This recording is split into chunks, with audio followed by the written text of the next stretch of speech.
you stay up to date with the space lizard exoticas. So anyway, so let me kind of get control of my life here real quick with her.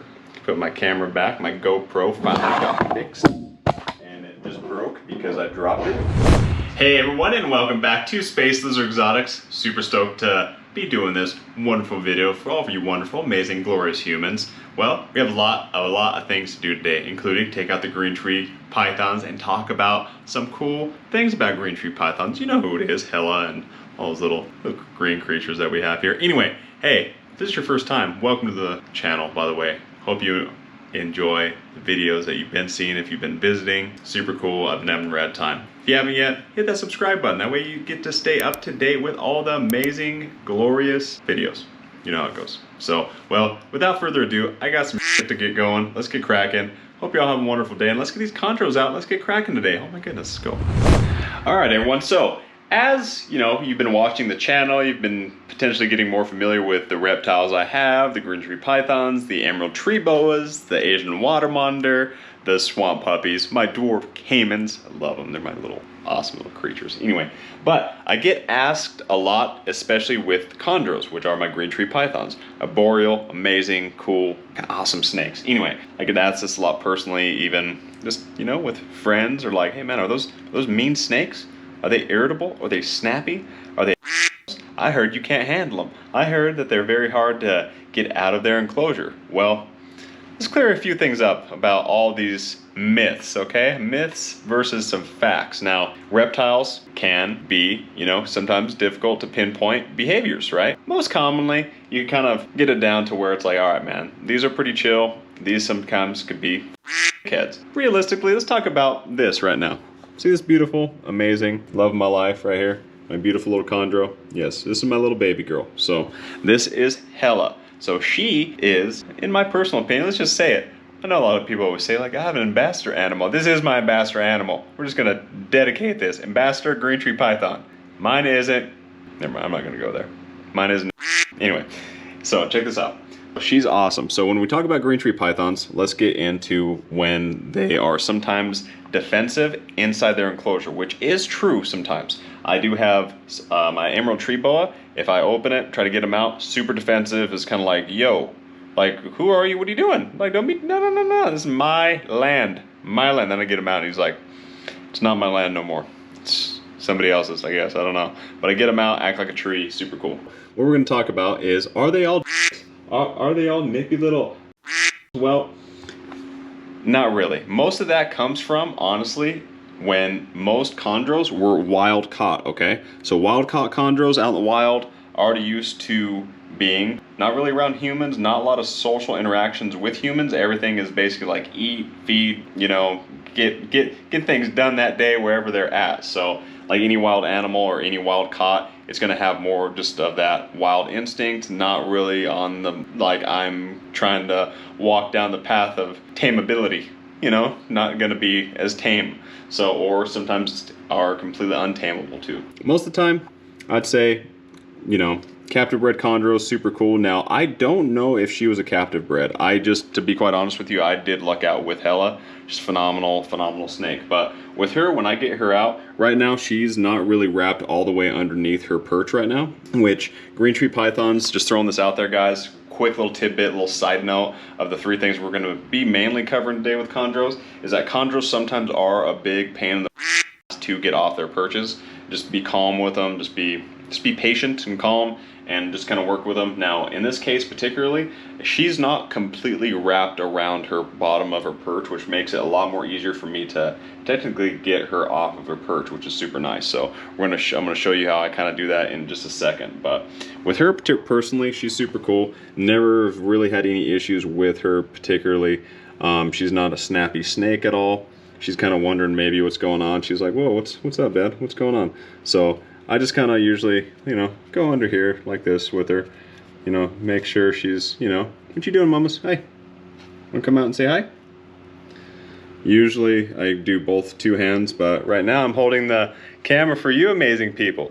So I'm trying to get her out and see what she does. So we're gonna get her out and I'll kind of, you know, show you how calm and cool she is. So let's do that real quick, okay?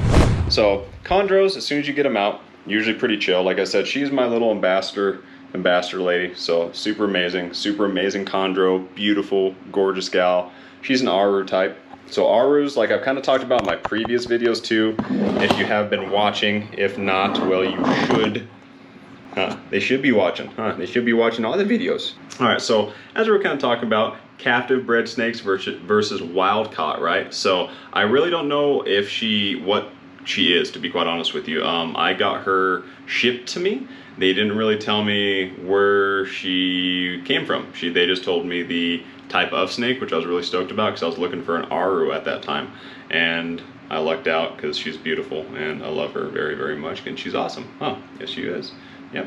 So, but as you could tell, with chondros, they're amazing, beautiful snakes to handle. I believe in handling yours if you can, as much as possible, to get them used to being handled, and so they don't freak out when they get taken out of their enclosure and stuff like that. So I'm just trying to let her do her thing. So I'm not really trying to force her to do anything, or just kind of let her exploratory.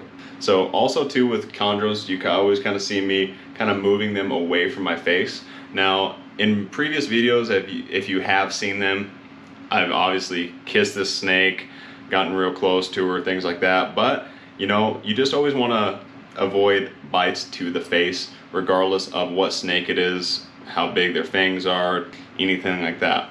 So speaking of fangs, another myth I want to talk about is that these snakes have unfathomable large fangs, and if you get bit by them, it's technically the worst thing on planet Earth. And I'm just gonna say right now, it's not. So any snake bite is more shocking than anything. It's more just like, oh dang it, because it's so fast and it's lightning fast and you don't really expect it. But one thing I do want to point out is their teeth particularly they're not huge, unfathomable teeth. Now, they do have impressive teeth on them. I have talked about this in some of the previous videos. Emerald tree boas are technically king of the largest fangs out of any non-venomous snake. I mean, they have technically a little bit larger than average size fangs considering most pythons, right?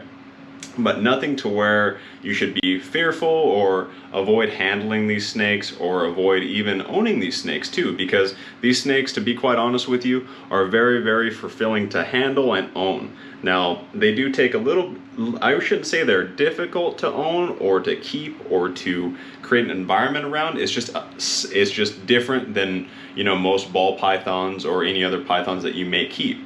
They're arboreal species. They like a little bit more higher humidity. Now, not 100% humidity all the time, and they don't really technically dig on 100% all the time, because they could cause a little bit more issues down the line, like respiratory infections, things like that. What I personally do with the humidity, quick little pointer out there, I get my humidity as high as possible to about 90 to about 100% on my gauge, and then I just let it drop down slowly throughout the day, right?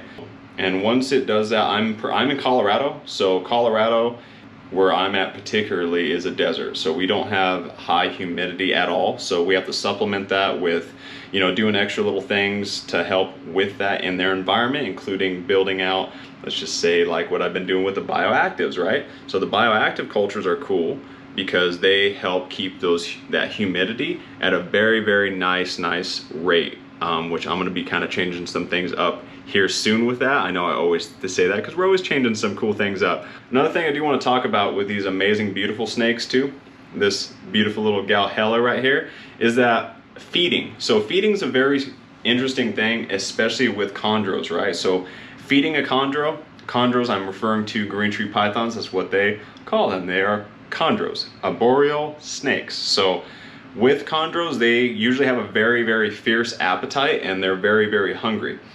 Acting, I should say, all the time. I shouldn't say very hungry. I don't know if she's hungry. Are you hungry?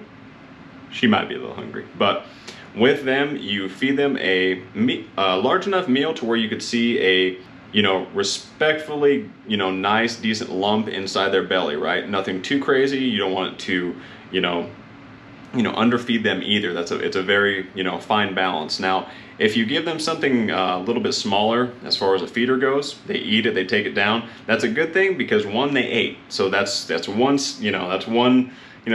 thing down that you don't have to worry about, like, thank goodness at least my snake is eating, which is huge, right? Good eating snake is a happy, usually healthy snake. So after that feeder, usually, depending if it's like a, you know, fuzzy mouse or, you know, fuzzy rat or pinky, whatever you're feeding them at that time, you know, if they're super small, especially if the snake is tiny, if they are actively looking for food, give them another one, see if they take it down. Now, if you know you fed your snake a larger meal, and if it's still actively looking for food at that time, always keep in mind green tree pythons are notorious for being very aggressive and eaters, as well as actively looking for food sometimes even after they eat, because they're just in that feeding mode and their feeding response is just gnarly. And so even the next day, a lot of times they'll still be like, hey, you know, I'm down to eat some food. And so just kind of gauge that, but you don't want to underfeed them either. A lot of times people will only feed their snake after they defecate, which do not do that, especially with chondros, because you could stunt their growth, and that's necessarily not healthy for that snake. I usually have mine on kind of a timed feeding, so it averages about every 7 days I have to feed my chondro. Sometimes I do make an exception and I do, you know, feed them a little bit earlier, especially her, because she's a very good eater. I never have any issues with her not eating. Right now I am kind of having a little bit of trouble with the sarong eating right now, which is kind of frustrating, because they're both in the same type of environment. Humidity and heat is identical, so just kind of wondering what's been going on with that other one, because usually all the chondros and green tree pythons that I've handled have never had that type of, you know, that type of issue of me really having to be like, why isn't this snake not eating? Oh my goodness. So, all right, everyone. Well, thank you so much for tuning in to Space Lizard Exotics with me and this beautiful gal Hella. If you haven't yet, hey, subscribe, like the videos. Definitely subscribe though. Hit that bell notification. That way you get to stay up to date with all the amazing, glorious Space Lizard Exotic videos that we put out every Tuesday and Thursday. Once again, though, thank you so much for all the support of everyone that has been supporting the channel, who has visited and recently subscribed, or subscribed when I first started the channel. It literally means the world to me. Thank you so much, everyone, and we will see you rad human beings next time, wherever you are at in this glorious, amazing world.